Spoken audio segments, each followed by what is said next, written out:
அது ஒரு மந்திரக்கல். ஒரு ஊரில் பெரும் மதிப்பு பெற்ற ஜாம்பவானும் நேர்மையாளருமான ஜம்பு என்ற ஒருவன் வாழ்ந்து வந்தான்.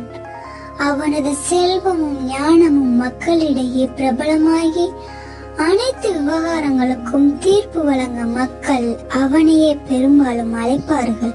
அவனுக்கு சமரச பசும்பொண்டி என்ற பசுவும் செங்கவுண்டன் என்ற யானையும் நண்பர்களாக இருந்தனர். அப்பொழுது ஒரு நாள் வானம் இருட்டு மின்னல்களால் ஒளிர்ந்து மழையின் முழக்கம் பெரும் கொந்தளிப்பாக வீசி மேகத்தின் ஒளிகளால் அழுத்தம் அதிகரித்தது.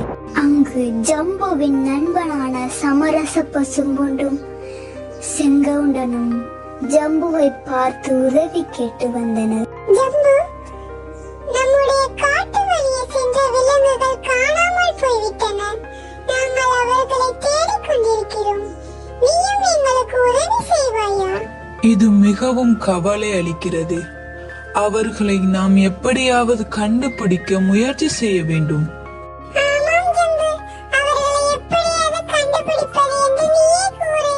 ஜம்புவோ அவனது ஞானம் மற்றும் சூழல்களை நன்குணர்ந்து அவன் ஒரு தீர்வை சிந்தித்தான்.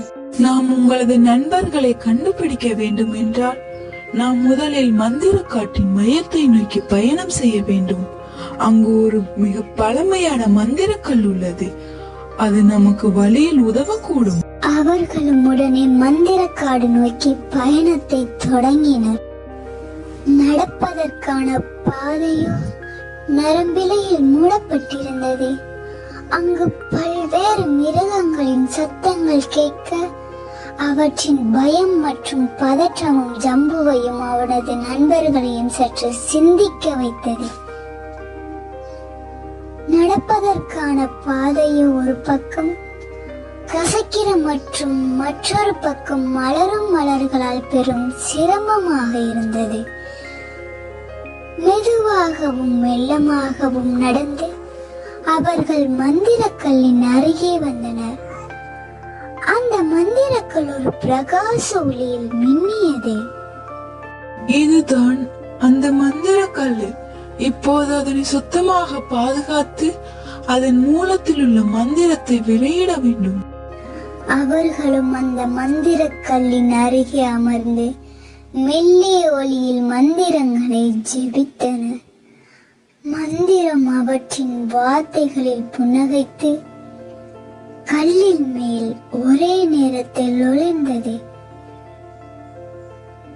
அப்பொழுது மரங்கள் விரிந்து அங்கு ஒரு ஒளி தெரிந்து ஒரு மயமான பாதை தென்பட்டது. அவர்கள் அந்த பாதையை பார்த்து ஆச்சரியப்பட்டனர். இது நமக்கு வழிகாட்டும் பாதையாக தெரிகிறது. ஆமாம், நாம் இந்த பாதையிலேயே பயணம் செய்யலாம். அவர்கள் அந்த பாதையை பின்தொடர்ந்தனர். நடப்பதற்கான பாதை மிக சிறிய பாதையாக இருந்தது. அவர்கள் மேலிருந்து கீழே இறங்கியதும் அவர்களுக்கு ஒரு மர்மமான இடத்தை அடைந்தனர். அந்த இடத்தில் காணாமல் போன விலங்குகள் இளைப்பாறிக் கொண்டிருந்தன. அங்கு இருந்த விலங்குகள் இவர்களை பார்த்து புதிராக, நாங்கள் எப்படி இங்கு வந்தோம், நம்மை யார் இங்கு கொண்டு வந்தது என கேட்டனர்.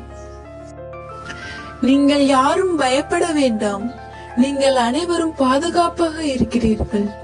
உங்களுக்கு எந்தவித பாதிப்பும் இல்லை. அவர்கள் அந்த இடத்தில் கொஞ்ச நேரம் காத்திருந்தனர். பின் அவர்களும் காணாமல் போன விலங்குகளும் மீண்டும் மந்திரக்காடு வழியே மகிழ்ச்சியுடன் திரும்பி அவர்கள் நூரை அடைந்தனர்.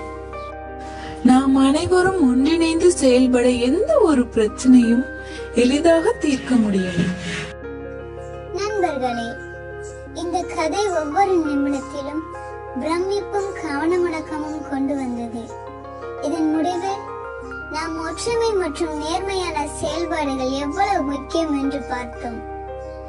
இதேபோல் நீங்களும் ஒற்றுமையாகவும் நேர்மையாகவும் செயல்படுங்கள். இந்த வீடியோ உங்களுக்கு பிடிச்சிருந்துச்சுன்னா லைக் பண்ணுங்க, சப்ஸ்கிரைப் பண்ணுங்க, பக்கத்துல இருக்க பெல் பட்டன் அமுக்குங்க. அப்பதான் நம்ம போடுற வீடியோ எல்லாமே நீங்க பார்க்க முடியும்.